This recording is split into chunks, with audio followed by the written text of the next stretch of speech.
Hello everyone. So I just got a new set of nail polishes in the mail from Color Club. And if you don't know, I do nail swatches of all of my nail polishes so that way I know what I have. And while I was doing that, I was like, oh my gosh, this is kind of a cute color story. So today I'm going to be building an eyeshadow palette around these different colors of swatches that I have. And while I build that palette, I'm just going to tell you my story and like my journey with makeup. So if that sounds interesting with you, then go ahead and just keep on watching and subscribe.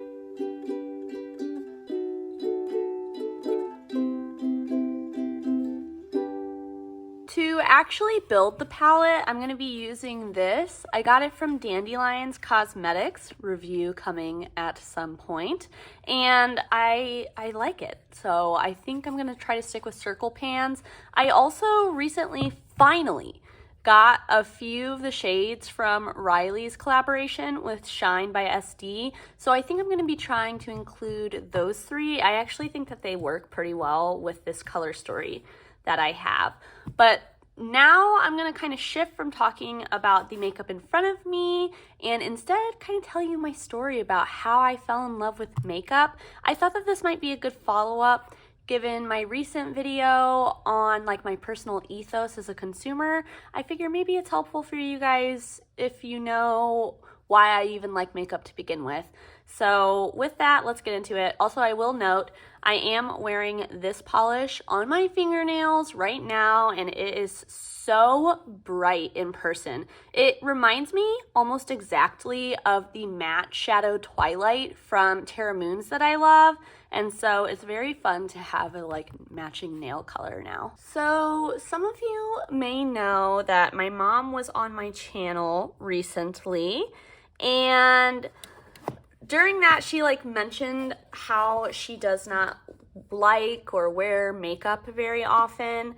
And so if you've seen that, you may know growing up, I didn't really have anyone around me who like was a big makeup person. I know a lot of people who love makeup come from a place of like having a parent that loved makeup, but that was not my experience. Growing up, my first encounters with makeup overall were really through theater. I know it's probably not surprising to you if you've watched my channel that I was a theater kid, but I totally was.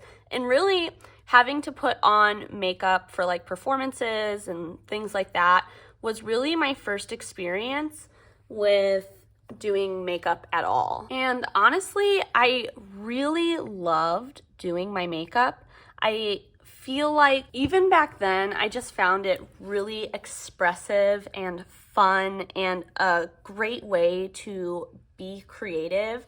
I used to do like choir and things like that, and I loved doing the other girls' makeup too. But I feel like as high school moved on, I definitely developed more of like an Alicia Keys mindset about makeup, and that it was like very, you know, societal and forced upon women as beauty standards and was a way to profit off of women's insecurity and things like that.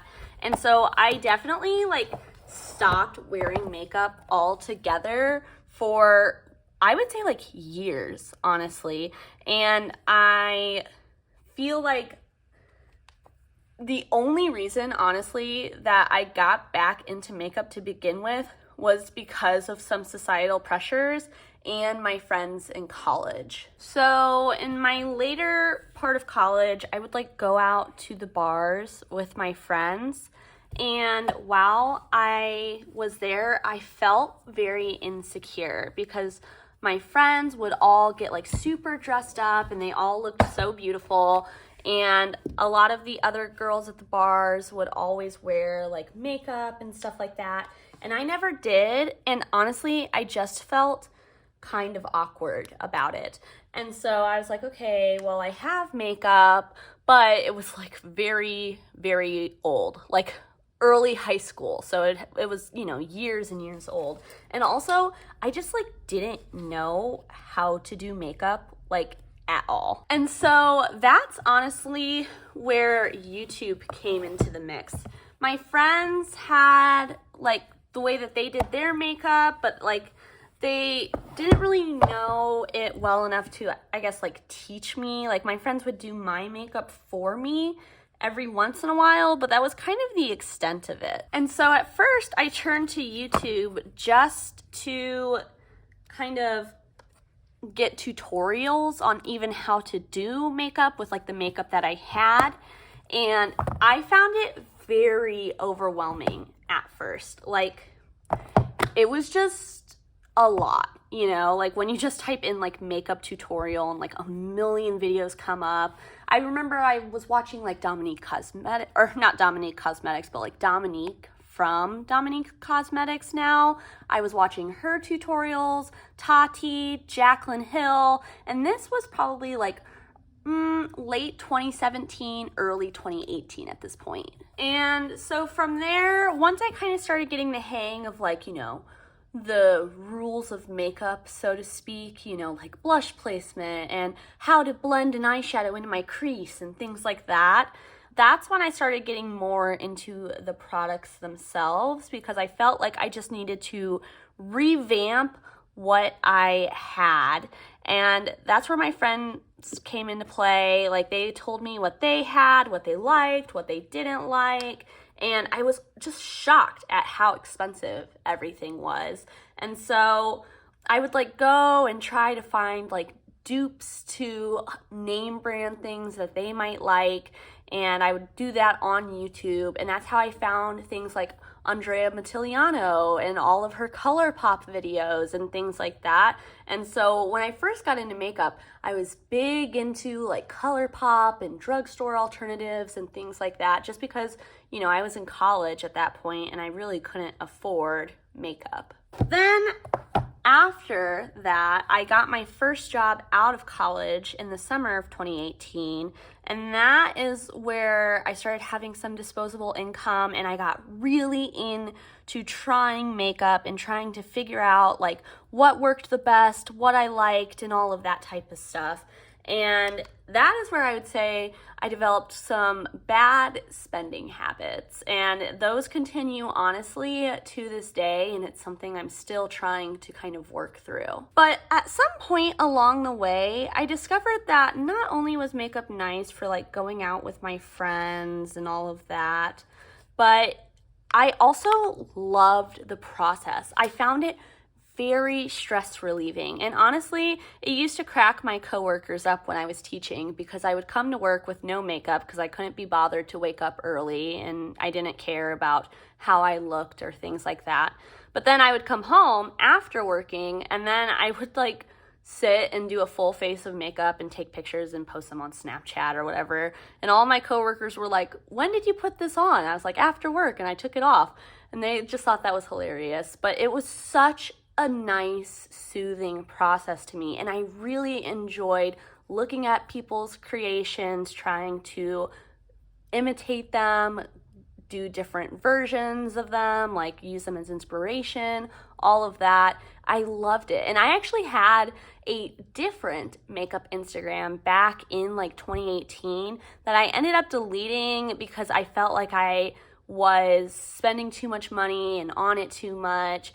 And I took a step back from it. It wasn't until after I created a YouTube channel that I decided to make a new Instagram account. What kind of ended up helping me though with why I'm okay with makeup and why I don't think it's just, you know, societal bullshit that tells women they have to do it to be beautiful, it comes from a weird source. Like I always felt conflicted about telling people that I liked makeup and that it was like a hobby for me, because I felt like it just appeared shallow, and honestly I just was really insecure about it. But it wasn't until I was watching a video with Selena Gomez talking about her new beauty brand, Rare Beauty, where I kind of felt like my view on makeup was perfectly explained. It's been quite a while since I watched that video, so forgive me if I don't explain it perfectly,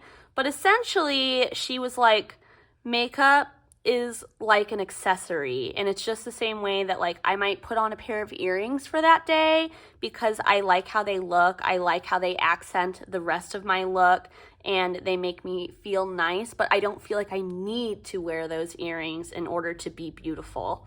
And that's kind of exactly how I feel about makeup. And honestly, that's kind of where my mentality is still at to this day. I just think makeup is so freaking fun. Like, makeup is a blast. I love sitting here looking at colors, figuring out how things work together, why I like them together, and all of that. It just is a real treat. And there's really no other way that I can describe it. I find such joy sitting here and doing this, and I view it as more of like an artistic sense of expression and less of a societal pressure to conform to beauty standards. Like I said though, the pressure of buying makeup and over consuming makeup is still something that I really struggle with. Like, I spend too much money on makeup because at this point I really do have like everything that I could ever possibly need for makeup, and yet I still keep consuming and purchasing and all of that. And I feel like honestly a big component of that continues to be Instagram for me. And so some of you may have seen recently that I posted on my Instagram story saying I was taking a break from the social media platform for a while. And this is exactly why. It's a combination of, one, I spend too much time on there and it takes away from the other things that I love outside of makeup, because makeup is a big hobby for me and I really love it. But I love other things too, and I don't spend time on them because I am scrolling through Instagram. I'm not even like using my own collection, being creative, anything like that. I'm just purely absorbing other people's content, and there needs to be a healthy balance. And that's why I decided to inevitably like step away for a while. I'm not like deleting my Instagram account or anything like that, and I do plan on still posting on it, but I'm trying to spend less time on it overall. So if I'm not posting or directly talking to someone, I'm trying to completely remove the app from my phone so that way it's not a temptation. All right, I'm about to lay these back out. Let's see how my color story turned out compared to my inspo. Honestly, I'm sitting here looking at it and I kind of freaking love it. I don't know, let me know what you guys think. It's definitely like a little bit of a weirder color story, but I think it's a lot of fun, and I definitely do think it takes inspiration from the nail polish swatches that I did. I'll go ahead though and swatch this palette out, tell you the names of the shadows, and then we can go ahead and wrap up. Like I said, I wanted to make sure I fit all three of my Seeking Shifts shades in here because I want to try to actively get some use out of them, especially since they're still new to me. Although at this point, I have worn these two on the eyes. I haven't worn Verdigris yet. This first shade is Ice Blink, and this one's really beautiful and very interesting, and it is different in person than I expected it to be. So I feel like the blue sparkle sitting on top of this shade is very predominant, and it's what I've seen in a lot of the photos and videos of this shade. But in person, I definitely can see that multi-chrome base that Riley has talked about. It's like an iridescent multi-chrome that's like that classic like orange, gold, green shift. And I feel like it's hard to see on camera because that blue silver sparkle takes up so much of the light, but it is there and it's an interesting contrast. The next shade is Fata Morgana from that collab as well, and this one is much sparklier than I expected it to be in person, and this one is similar in the way that it's like a traditional multi-chrome, kind of iridescent-y kind of multi-chrome. It's not iridescent, but it's a very light base. And this one is like that pink, purple, gold kind of multi-chrome. But then on top, again, it's got like a very strong blue sparkle. And I feel like that's what you see a lot of when you're first like facing it. But you definitely can catch those glimpses of gold throughout it, and it's so pretty. I don't think I have anything quite like this one, and I feel like I'm the only one who likes it. Like, it seems like no one else is picking this one up, but in person, I like it even more than I thought I was going to. This is the Sydney Grace shade Laughter, and honestly, I just felt like I needed something kind of neutral to kind of ground this palette in a way. And I feel like this is probably a shade that I will use a lot as I play with this palette. And it kind of reminds me of this one from Color Club, which is the shade Open Your Heart. Although this is definitely more pink than this. Next, we've got the shade Verdigris. And I was kind of using this one as like my silver from my palette, or from my nail swatches. This one has kind of a mint green base that kind of is silvery to me, and then on top it's got a like green, gold, peach, orange, teal kind of shift on it.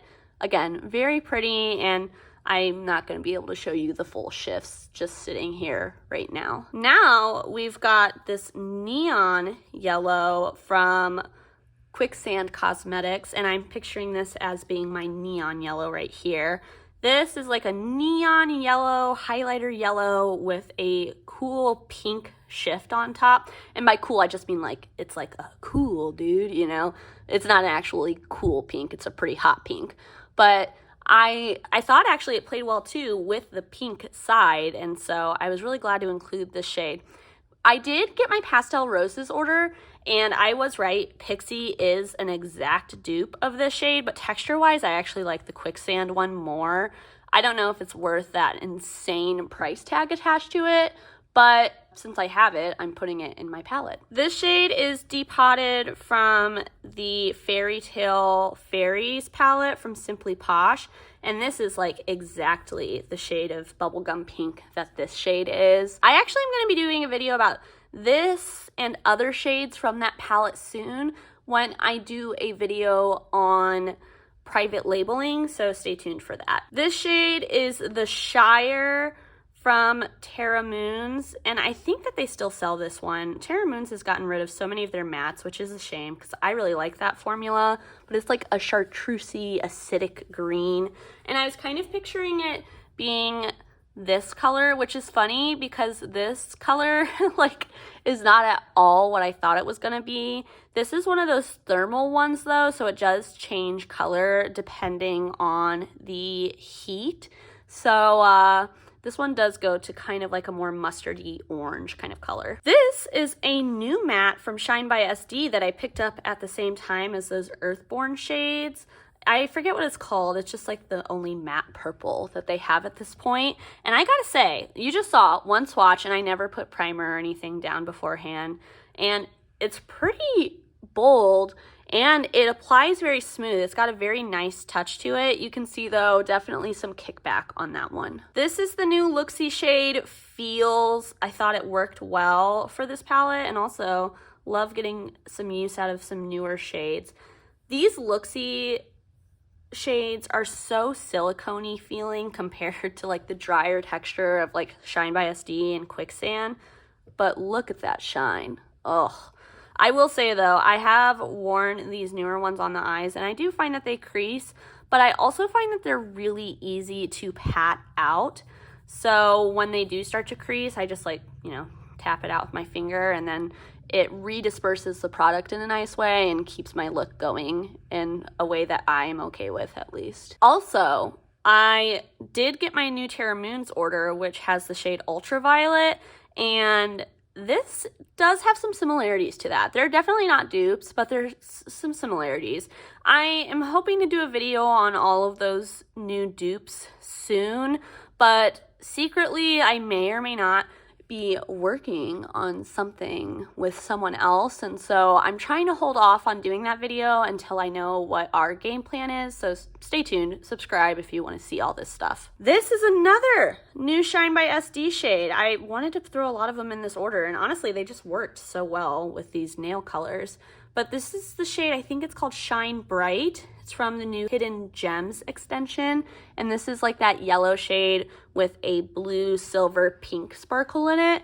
Very, very pretty. And everyone's right, it does keep that yellow base, which is nice. This is Twilight from Terra Moons, which I don't think they do anymore, which is such a shame. Also, just really quickly, look how close it is to the nail color.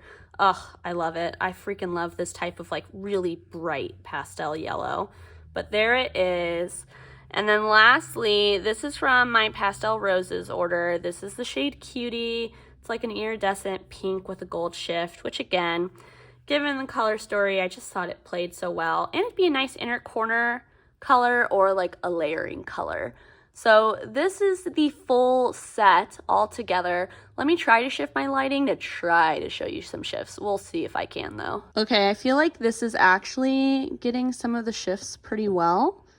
Maybe, hopefully you can see some of those color shifts at least. Although it definitely does look just like a lot darker too. All right, well, hopefully you enjoyed kind of getting to hear a little bit of my story about why I love makeup and how I got to this place. But let me know down below, what's your story on how you became a part of this indie makeup community? I didn't really get into the indie side of things today, just generally like how I started to buy makeup and use makeup and all of that. But yeah, let me know, do you like the color story down below? Do you have any thoughts in general? I am pretty excited about some of the content ideas I have coming up. I feel like I'm feeling rejuvenated about YouTube. I was just kind of struggling to like come up with fresh new ideas for a little bit, but I feel like I've got a lot in the works now that I'm pretty excited about. So be sure to subscribe. I look forward to hearing from you in the comments, and until I see you next time, I hope that you stay safe, stay healthy, stay happy. Bye!